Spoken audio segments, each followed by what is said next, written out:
The Trump rallies have returned. The greatest president in modern history hit the stage over the weekend in Ohio, and we'll be holding another one this weekend in Sarasota, Florida, and I assume on a regular basis for the next several years. Little Brian Stelter declared that it was, quote, barely newsworthy, while literally leading with that story on his Sunday morning show. The major networks did not carry Donald Trump's Saturday night rally. Even Fox News ignored it. But Fox is serving the ex-president's agenda in lots of other ways. Reporters likened the rally to a revenge tour, and Fox sure knows revenge.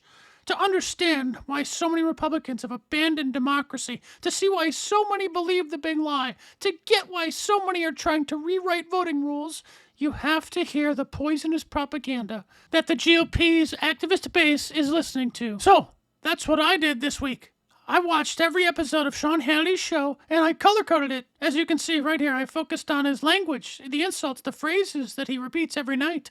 Nasty little words like these. Socialist, stalker, weak, failure, shameless, psychotic indoctrination, hellholes.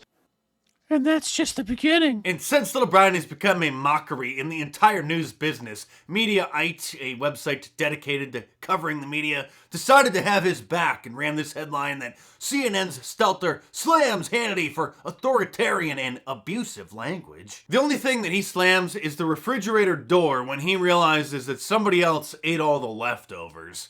He was right about one thing, however. Fox News did not air the speech live.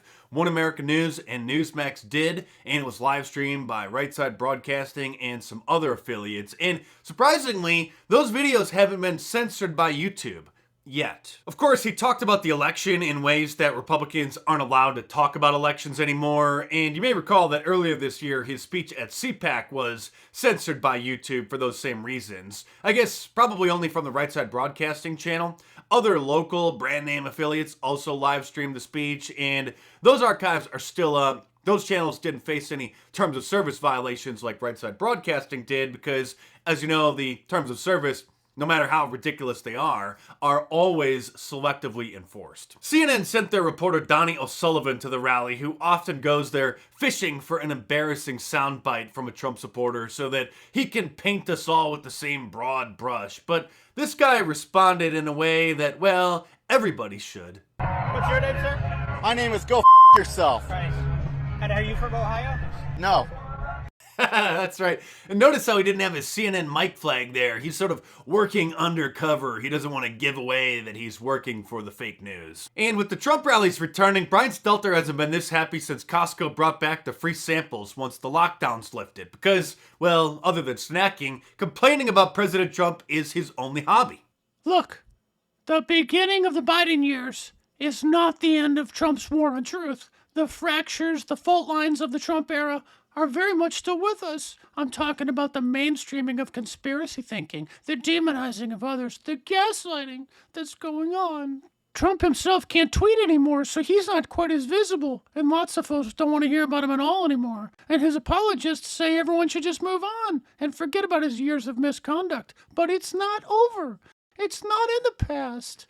Besides, it's not really about him anymore. It's about his acolytes now. The Trump-era war on truth is being waged every day by his lieutenants. A lot of people were shocked that I was able to take this completely unknown weekend host and turn him into a star.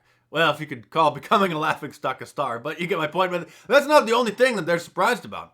Anthony Brian Logan tweeted out his surprise that Brian Stelter is only 35 years old. Lauren Chen responded, I actually had to Google this. I thought Brian Stelter was like 50. While I understand people's disbelief that he is only 35, he has always looked 50. In fact, here's his high school yearbook photo from 2003 when he was 18. To be clear, it is his senior high school photo, not his college photo. Somebody sent it to me, you know who you are. I have eyes and ears all over the country, all over the world, so thank you. This is such an exclusive photo that before I posted this video, you couldn't find it on Google. In fact, I did a reverse image search where you can plug a photo into Google and it'll find either that photo or similar photos or, that same person. And there were literally 0 search results.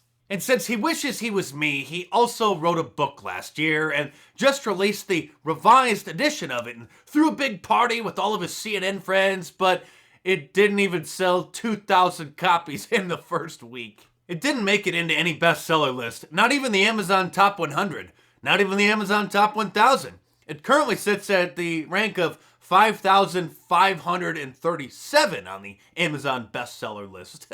Seriously. So Tucker Carlson has some advice for him. What if your TV show was tanking and you'd lost more than half your viewers since January? Do you think that would be exactly the moment to re-release your book on the basis of evidence that people love you so much they're going to buy it? Probably not. But if you work at CNN, if you're a squeaky little guy who hosts a media show on CNN, you might just try it. And if you did, what would happen? Well, you might sell just 2,000 copies in the entire first week. That book currently ranks 4,007 on the bestseller list. There are many how-to manuals having to do with HVAC or hanging drywall or insulation that are outselling that book. By the way, we don't mean to be mean or anything. It's just if all signs point to one conclusion, get out of media immediately. Get out of media. Maybe it's time to get out of media. When Brian was on vacation recently and had a fill-in host, his ratings went up. His own show performed better last week when John Avalon filled in for him. So he had better ratings whenever he was on vacation for a show that literally has his name on it. Now look, is it mean in order to point this out? Yeah, it is. But guess what? Do you remember when Ted Koppel predicted this? You can't do without Donald Trump.